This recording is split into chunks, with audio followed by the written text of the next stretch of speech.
Background. American writer Edgar Allan Poe was born in 1809 in the city of Boston, Massachusetts. He was orphaned at a young age and went to live with a merchant in the state of Virginia. As a boy, Poe was a good student. He was also athletic. He once swam 6 miles against the tide up a river in Virginia. This swimming record still stands today. An 1830 murder may have inspired Poe to write The Telltale Heart. A lawyer in the trial wrote that the secret which the murderer possesses soon comes to possess him. It overcomes him. He feels it beating at his heart, rising to his throat. Close reading focus. As you read, notice how differences between what you, the reader, know and what the main character knows create suspense.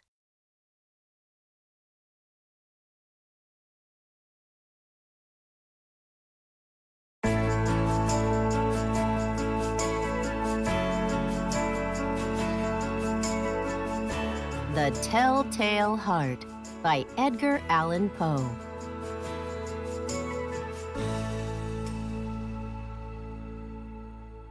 True. Nervous. Very, very dreadfully nervous I had been and am. But why will you say that I am mad? The disease had sharpened my senses, not destroyed, not dulled them. Above all, was the sense of hearing acute. I heard all things in the heaven and in the earth. I heard many things in hell. How, then, am I mad? Hearken and observe how healthily, how calmly I can tell you the whole story. It is impossible to say how first the idea entered my brain, but once conceived, it haunted me day and night. Object there was none. Passion there was none. I loved the old man. He had never wronged me. He had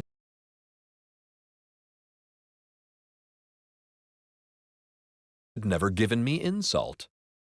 For his gold I had no desire. I think it was his eye. Yes, it was this. He had the eye of a vulture, a pale blue eye, with a film over it. Whenever it fell upon me, my blood ran cold, and so, by degrees, very gradually, I made up my mind to take the life of the old man, and thus rid myself of the eye forever. Now this is the point. You fancy me mad. Madmen know nothing. But you should have seen me. You should have seen how wisely I proceeded, with what caution, with what foresight, with what dissimulation. I went to work. I was never kinder to the old man than during the whole week before I killed him. And every night, about midnight, I turned the latch of his door and opened it, oh, so gently. And then, when I had made an opening sufficient for my head, I put in a dark lantern, all closed that no light shone out. And then I thrust in my head. Oh, you would have laughed to see how cunningly I thrust it in. I moved it slowly, very, very slowly, so that I might not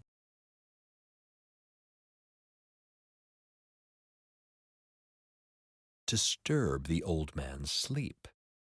It took me an hour to place my whole head within the opening so far that I could see him as he lay upon his bed. Ha! Would a madman have been so wise as this? And then, when my head was well in the room, I undid the lantern cautiously, oh, so cautiously, for the hinges creaked, I undid it just so much that a single thin ray fell upon the vulture eye. And this I did for 7 long nights. Every night, just at midnight. But I found the eye always closed, and so it was impossible to do the work. For it was not the old man who vexed me, but his evil eye. And every morning, when the day broke, I went boldly into the chamber and spoke courageously to him, calling him by name in a hearty tone, and inquiring how he had passed the night. So you see, he would have been a very profound old man indeed to suspect that every night, just at 12, I looked in upon him while he slept. Upon the 8th night, I was more than usually cautious in opening the door. A watch's minute hand moves more quickly than did mine. Never before that night had I felt the extent of my own powers, of my sagacity. I could scarcely contain my feelings of triumph. To think that there I was, opening the door, little by little, and he not even to dream of my secret deeds or thoughts. I fairly chuckled at the idea, and perhaps he heard me, for he moved on the bed suddenly, as if startled. Now you may think that I drew back, but no. His room was as black as pitch with the thick darkness, for the shutters were close fastened, through fear of robbers, and so I knew that he could not see the opening of the door, and I kept pushing it on steadily, steadily.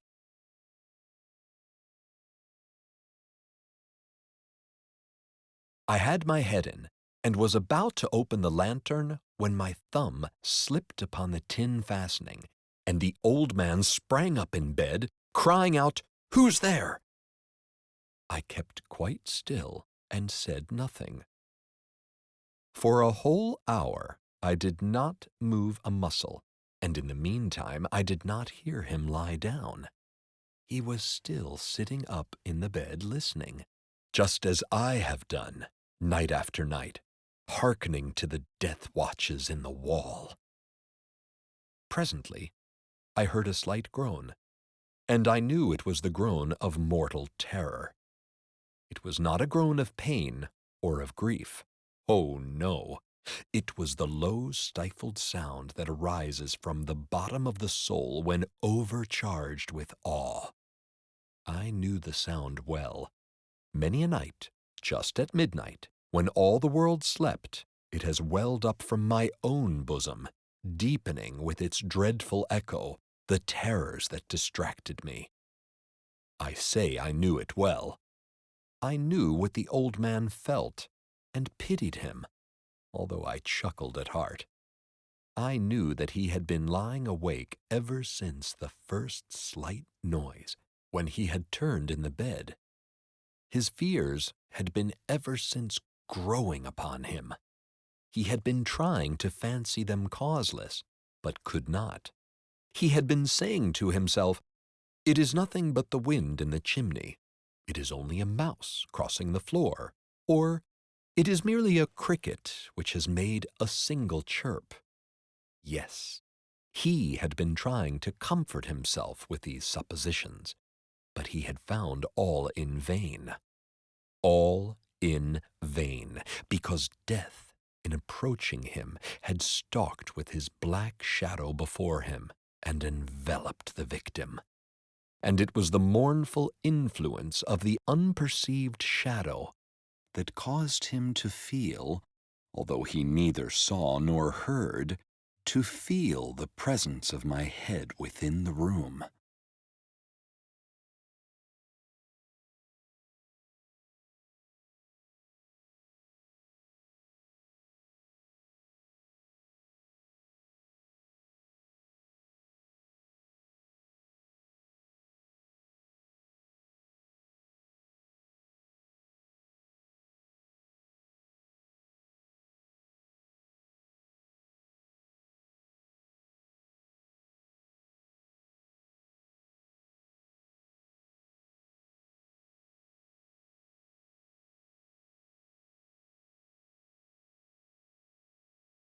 When I had waited a long time, very patiently, without hearing him lie down, I resolved to open a very, very little crevice in the lantern. So I opened it. You cannot imagine how stealthily, until at length a simple dim ray, like the thread of the spider, shot from out the crevice and fell full upon the vulture eye. It was open, wide open, and I grew furious as I gazed upon it. I saw it with perfect distinctness, all a dull blue, with a hideous veil over it that chilled the very marrow in my bones. But I could see nothing else of the old man's face or person, for I had directed the ray, as if by instinct, precisely upon the spot.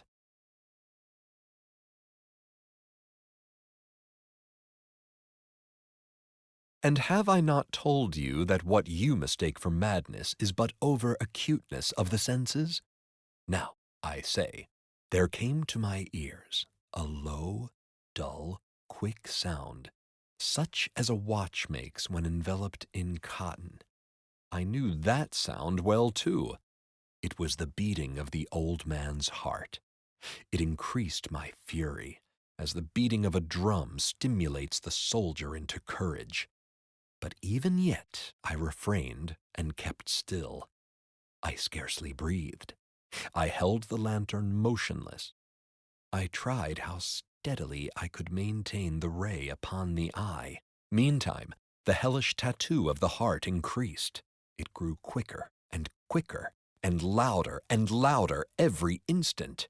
The old man's terror must have been extreme. It grew louder, I say, louder every moment. Do you mark me well? I have told you that I am nervous. So I am. And now, at the dead hour of the night, amid the dreadful silence of that old house, so strange a noise as this excited me to uncontrollable terror. Yet, for some minutes longer, I refrained and stood still. But the beating grew louder. I thought the heart must burst. And now a new anxiety seized me. The sound would be heard by a neighbor. The old man's hour had come. With a loud yell, I threw open the lantern and leaped into the room. He shrieked once only. In an instant, I dragged him to the floor and pulled the heavy bed over him. I then smiled gaily to find the deed so far done. But for many minutes, the heart beat on with a muffled sound. This, however, did not vex me. It would not be heard through the wall. At length it ceased. The old man was dead. I removed the bed and examined the corpse. Yes, he was stone dead. I placed my hand upon the heart and held it there many minutes. There was no pulsation. He was stone dead. His eye would trouble me no more. If still you think me mad, you will think so no longer when I describe the wise precautions I took for the concealment of the body. The night waned, and I worked hastily, but in silence. First of all, I dismembered the corpse. I cut off the head and the arms and the legs.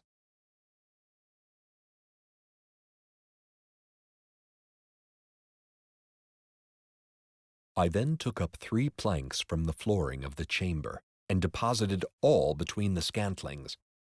I then replaced the board so cleverly, so cunningly, that no human eye, not even his, could have detected anything wrong.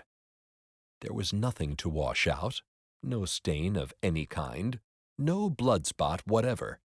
I had been too wary for that. A tub had caught all, ha ha!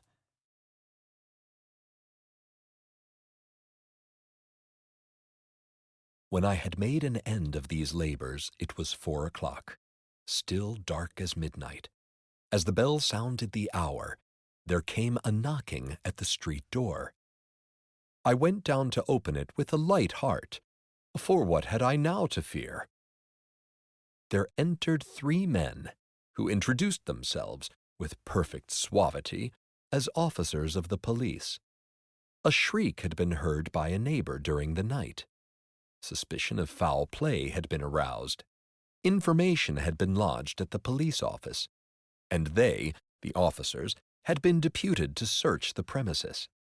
I smiled. For what had I to fear? I bade the gentleman welcome. The shriek, I said, was my own in a dream. The old man, I mentioned, was absent in the country. I took my visitors all over the house. I bade them search well. I led them, at length, to his chamber. I showed them his treasures, secure, undisturbed.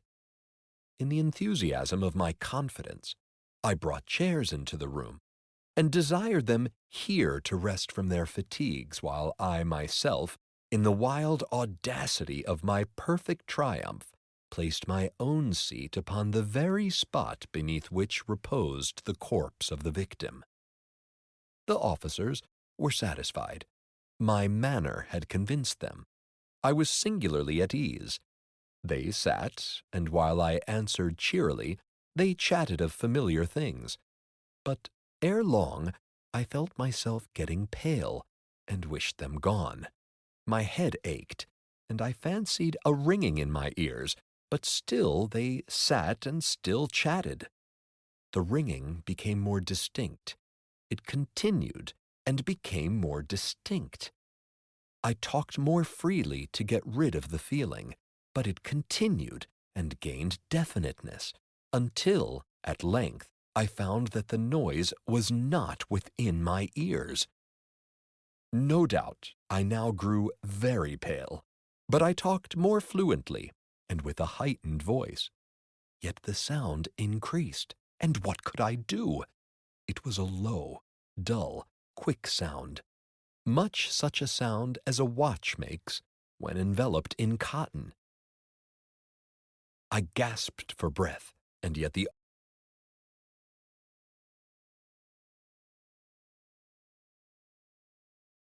officers heard it not. I talked more quickly, more vehemently, but the noise steadily increased. I arose and argued about trifles, in a high key and with violent gesticulations, but the noise steadily increased. Why would they not be gone? I paced the floor to and fro with heavy